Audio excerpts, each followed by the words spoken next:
kita beralih ke Marc Marquez ya Mas Ian ya. Oke, siapa?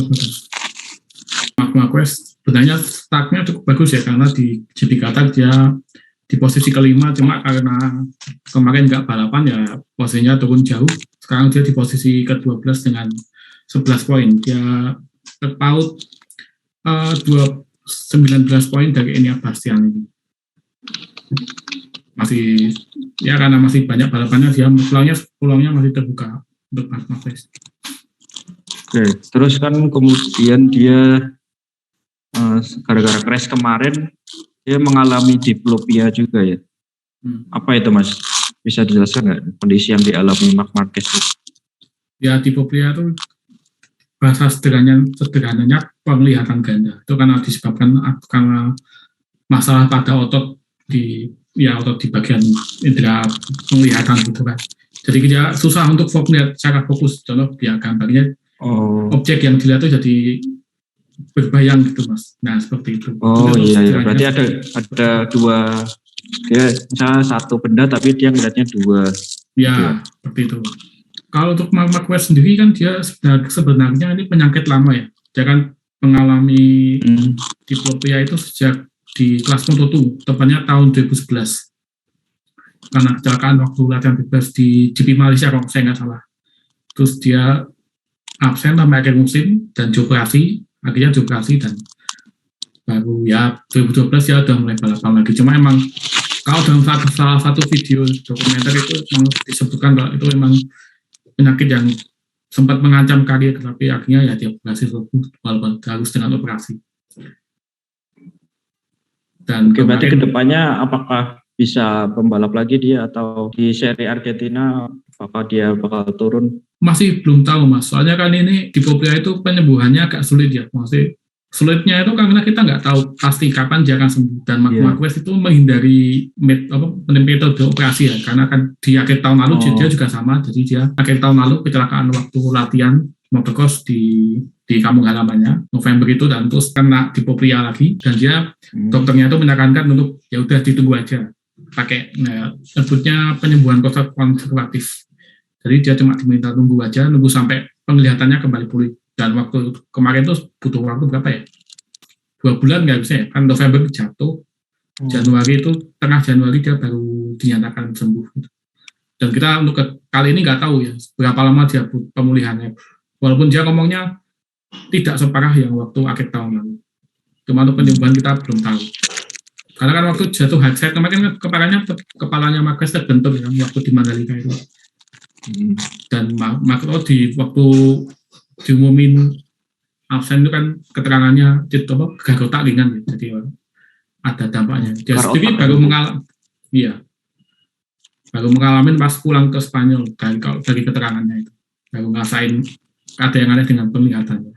Yang rame lagi nih dari MotoGP Mandalika kemarin tuh di trending Twitter juga ada sampah nih Mas, setelah pasca acara puncak race MotoGP kemarin.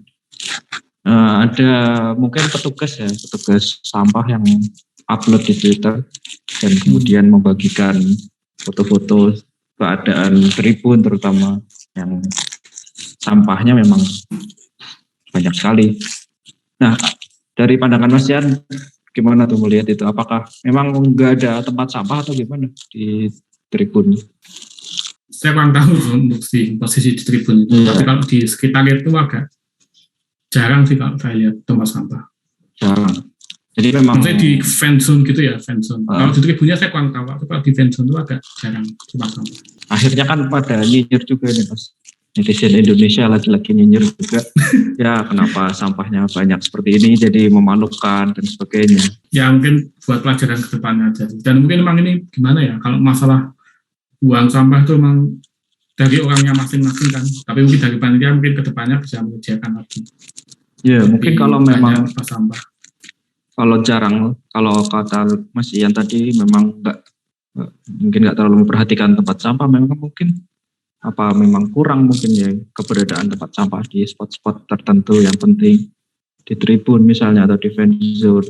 Kalau tribun kemarin saya belum menyambangi tribun, jadi saya kurang begitu tahu untuk kondisi apakah di sana ada tempat sampahnya atau tidak. Tapi kalau untuk di tempat-tempat yang kayak fan zone gitu tidak, ya untuk tempat sampah agak susah mungkin ya ditemui kalau saya sepengamatan saya, karena kalau saya juga kalau sampah juga saya bawa sendiri gitu ya.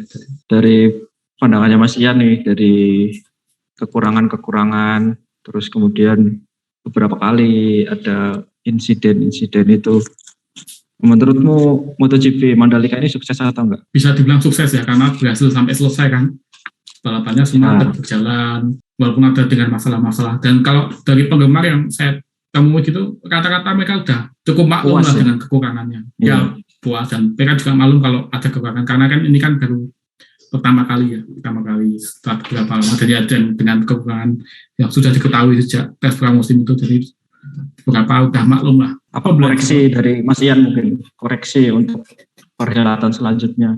Kalau dari kacamata saya mungkin kalau dari pengelola sirkuit ya mungkin bisa diperbaiki lagi lintasannya, karena kan memang kalau aspalnya kurang maksimal kan agak fatal juga ya. Karena itu yang waktu pengelupasan itu yang kerikil yang lepas dari aspal itu sampai merusak radiator pembalap yang itu waktu kemarin juga terjadi ya? Pengelupasan aspal itu sampai kemarin tuh masih terjadi, sampai race, sampai kualifikasi dan sebagainya masih terjadi. Kalau race mungkin enggak ya, karena temperaturnya nggak begitu panas ya. Tapi kalau Mas kemarin lihat Alex Rins kan posting yang badannya tuh memar ya, ada bekas-bekas kerikil gitu. Dan untuk yang paling parah ya mungkin waktu Luca Marini itu sampai bikin jebol radiator motornya itu kerikilnya. Ya mungkin bisa kalau jatuh berperbaiki lah untuk aspal. Karena emang kalau saya baca sih sudah ada ya perencanaan untuk pengaspalan ulang. Dan kalau untuk waktunya sendiri kurang lebih 45 hari, dan dari sekarang sampai bulan September itu kosong, nggak ada kegiatan. Karena kan balapan selanjutnya itu kita ke bulan September atau Oktober kalau nggak salah ya. Ada GT World Challenge Asia balap mobil, terus ada World Superbike di November, sama Asia Talent Cup lagi di bulan November itu. Oke. Kalau F1 itu belum masuk ya Mas kategorinya untuk Mandalika? Kalau F1 mungkin ini ya, kalau F1 itu soalnya syaratnya lebih susah ya daripada MotoGP, karena nggak, selain sirkuitnya, faktor sirkuitnya juga, dan ada harus apa ya, kayak bisa menyediakan hotel dengan daya tamu sekian untuk membalap tim gitu. Jadi nggak cuma sirkuitnya aja, tapi di luar-luarnya juga harus ada syarat-syarat akomodir gitu ya, akomodasi dan sebagainya. Dan biayanya pasti lebih mahal daripada MotoGP. Jauh lebih mahal kalau berisik. Dan karena kan untuk F1 sendiri mungkin Indonesia harus ya banyak saingannya, soalnya F1 sendiri musim ini sudah ada 23 balapan kalau nggak salah. Itu kan udah banyak banget. 23 seri. Ya harus pintar-pintar nyari negosiasi lah buat bisa masuk ke slot itu. Kalau MotoGP musim ini kan berapa seri ya? 20-an ya? 21 untuk musim ini.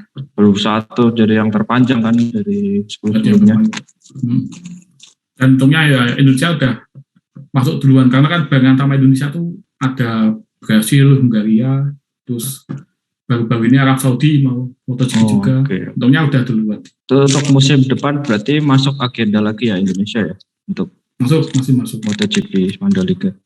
Tapi jadwalnya awal tahun seperti ini juga Mas? Jadwal kita belum tahu ya. Mungkin kalau bisa awal tahun bisa digabungin ke Tour Asia yang di akhir tahun. Kan kalau yang balapan Asia lain kan di akhir tahun, Thailand, Jepang, Malaysia, Australia itu kan. Iya. Nah, saya bingungnya di situ tuh, kenapa nggak kita ikut yang Asia, kenapa dari ini langsung Argentina gitu. Oh, maksudnya kenapa nggak akhir tahun ya balapan Indonesia ya? Iya, akhir tahun gitu kan, yang gabung sama Thailand, Malaysia. Karena emang kalau dari jadwal sendiri dapat banget yang di Asia itu, karena dia ada 4 balapan dalam 5 pekan.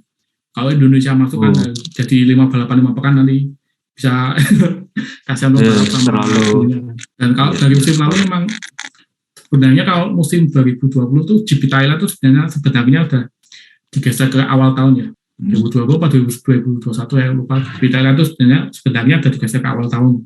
Cuma untuk tahun ini Thailandnya balik lagi ke akhir tahun, yang di awal tahun jadi Indonesia. Itu mungkin itu dulu ya dari saya Bola Porter Ya kata Mas Ian tadi ya, mungkin dari segi kekurangan atau kontroversi di sana sini, tapi tetap MotoGP Mandalika berhasil dilaksanakan pada akhirnya. Dan sebagai orang Indonesia juga cukup bangga kan kita bisa menghelat pagelaran yang cukup akbar ini ya Mas Ian ya. Iya.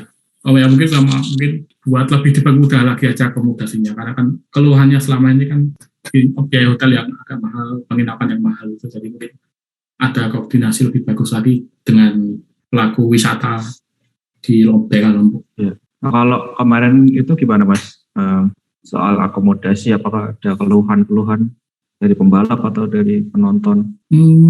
Nggak ada sebenarnya. Cuma ya, soal harga biasanya kata-kata yang naik banget gitu, terutama yang di daerah Mandalika. Terima kasih sudah menonton. Silakan subscribe, like, dan jangan lupa komen di bawah ya Bola Spotter.